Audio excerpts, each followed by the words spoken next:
बहुत समय पहले की बात है, भगवान बुद्ध अपने शिष्यों को उपदेश दे रहे थे। उनके उपदेश सुनते हुए एक शिष्य ने बुद्ध से 3 प्रश्न किए, जिनमें जीवन के सबसे गहरे सत्य छिपे थे। पहला प्रश्न था, कौन किसके भाग्य का खाता है। दूसरा प्रश्न, संसार का सबसे बड़ा बलवान कौन है। और तीसरा, जो अपनी बात से मुकर जाता है उसका अंत में क्या होता है। बुद्ध मुस्कुराए और बोले, तुम्हारे ये तीनों प्रश्न अत्यंत महत्वपूर्ण हैं। जीवन में प्रत्येक व्यक्ति को इनके उत्तर जानना चाहिए, इसलिए मैं तुम्हें एक कहानी सुनाता हूँ। ध्यान पूर्वक सुनो, तुम्हें इन तीनों प्रश्नों के उत्तर मिलेंगे। बहुत समय पहले की बात है, एक घना जंगल था और उस जंगल के बीचों बीच एक विशाल बरगद का पेड़ खड़ा था। उसकी शाखाएं इतनी बड़ी और घनी थीं कि वह जंगल के कई हिस्सों को छाया देती थी। उस पेड़ पर एक बाज पक्षी अपना घोंसला बनाकर रहता था। हर सुबह वह शिकार की तलाश में निकलता और पेड़ के ऊपर मंडराता रहता। वहीं बरगद के पेड़ के थोड़ी दूर पर एक गहरा बिल था और उस बिल में एक सर्प रहता था। यह सर्प बहुत चालाक था और दिन भर अपने बिल के अंदर ही छिपा रहता था, क्योंकि वह जानता था कि बाहर खतरा हो सकता है।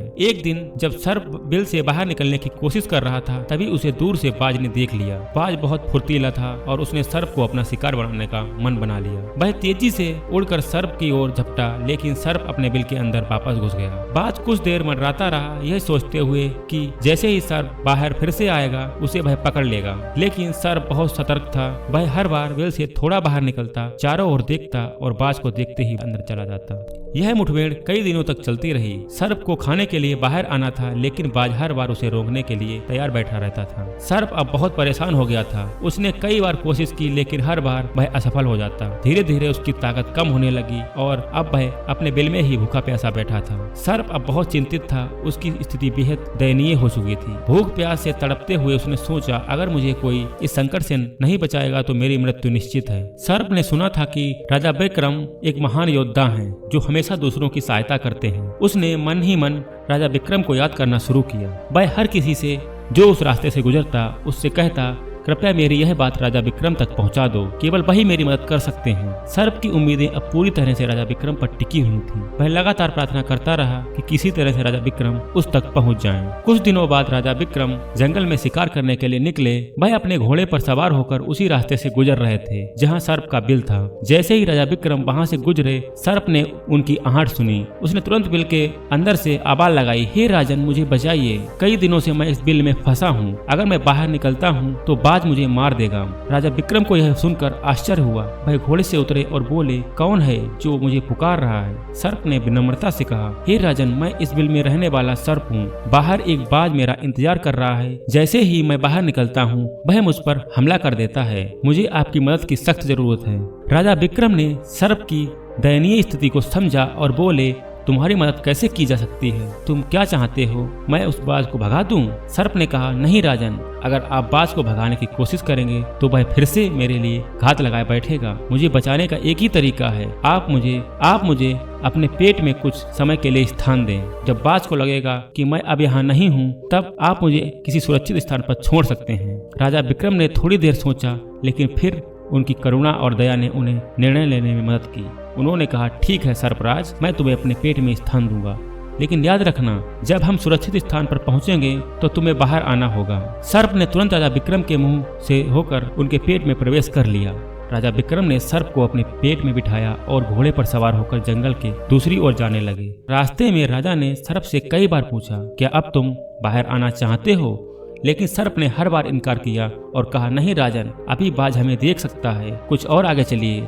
राजा विक्रम ने धैर्य रखा और आगे बढ़ते रहे। जब वह एक सुनसान स्थान पर पहुंचे जहां दूर दूर तक कोई नजर नहीं आ रहा था, राजा ने फिर सर्प से कहा, अब तुम बाहर आ सकते हो, यहाँ तुम्हें कोई नुकसान नहीं पहुंचाएगा। लेकिन इस बार सर्प ने कुछ और ही कहा। उसने ठंडी आवाज में जवाब दिया, राजन, अब मैं आपके पेट से बाहर नहीं आऊंगा। यहाँ रहकर मुझे आराम और सुरक्षा मिल रही है। अब मैं यहीं रहूंगा। सर्प का यह जवाब सुनकर राजा विक्रम चौंक गए।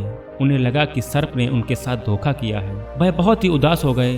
सर्प का विष उनके शरीर में फैलने लगा, जिससे उनके शरीर में भयंकर पीड़ा होने लगी। उनका शरीर धीरे धीरे कमजोर होने लगा और एक दिन वह पूरी तरह बीमार हो गए। राजा विक्रम को समझ आ गया था कि सर्प ने उन्हें मूर्ख बनाया है। अब वह ना तो राजधानी लौट सकते हैं और ना ही किसी से मदद मांग सकते हैं। उनकी स्थिति दयनीय हो चुकी थी। शरीर में विष टपकने लगा था और वह जंगल में ही एक पेड़ के नीचे बैठ गए। उस समय राजा विक्रम का नाम दूर दूर तक प्रसिद्ध था, लेकिन उनकी हालत के बारे में किसी को पता नहीं था। वहीं श्रावस्ती के महाराजा ताम्रध्वज की 3 बेटियां थीं। एक दिन महाराजा ने अपनी बेटियों से पूछा, तुम किसके भाग्य का खाते हो? 2 छोटी बेटियों ने तुरंत उत्तर दिया, पिताजी हम आपके भाग्य का खाते हैं।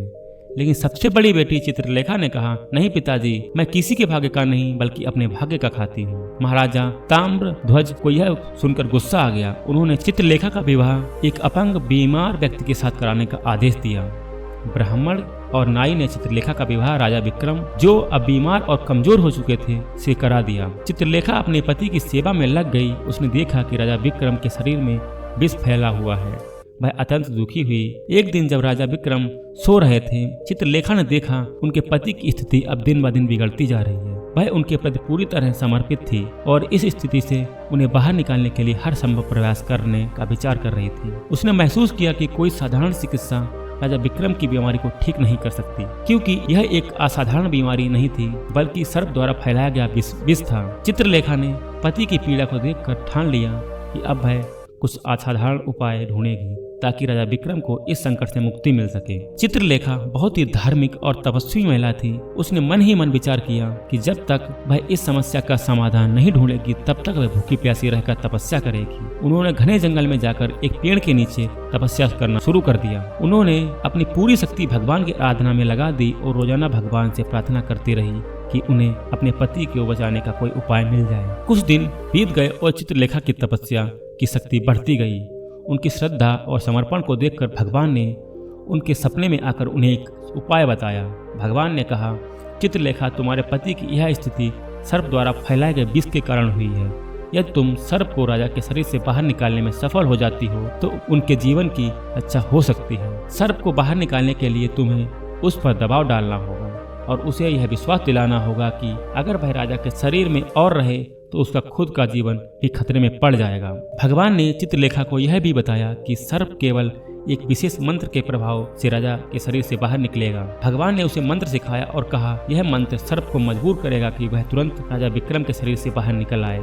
लेकिन ध्यान रहे, जब सर्प बाहर आए तो उसे मारने का प्रयास मत करना, उसे छोड़ देना, क्योंकि वह एक बार बाहर आ जाने के बाद दोबारा तुम्हारे पति को नुकसान नहीं पहुंचाएगा। जब चित्रलेखा की आंखें खुली तो उन्हें भगवान द्वारा बताया गया मंत्र अच्छी तरह याद था। उन्होंने तुरंत जंगल से वापस आकर राजा विक्रम की देखभाल शुरू कर दी। उस रात जब राजा विक्रम गहरी नींद में थे, चित्रलेखा ने भगवान द्वारा बताया गया मंत्र धीरे धीरे पढ़ना शुरू किया। मंत्र की शक्ति से सर्प को बेचैनी महसूस होने लगी। उसे समझ में आने लगा कि यदि वह राजा विक्रम के शरीर में रहेगा तो उसकी अपनी जान को खतरा हो सकता है। सर्प ने राजा विक्रम के अंदर से आवाज दी, हे रानी, मुझे बाहर जाने दो। अब मैं राजा के शरीर में नहीं रह सकता। अगर तुमने मुझे नहीं छोड़ा तो हम दोनों ही नष्ट हो जाएंगे। चित्रलेखा ने अपने मंत्र का पाठ जारी रखा और कुछ ही क्षणों में सर्प मजबूर होकर राजा विक्रम के शरीर से बाहर आ गया। सर्प बाहर आते ही भागने की कोशिश करने लगा, लेकिन चित्रलेखा ने उसे रोकते हुए कहा, तुम्हें अब राजा विक्रम को किसी तरह की हानि नहीं पहुंचानी चाहिए। अगर तुमने ऐसा किया तो इसका परिणाम तुम्हारे लिए बहुत ही बुरा होगा।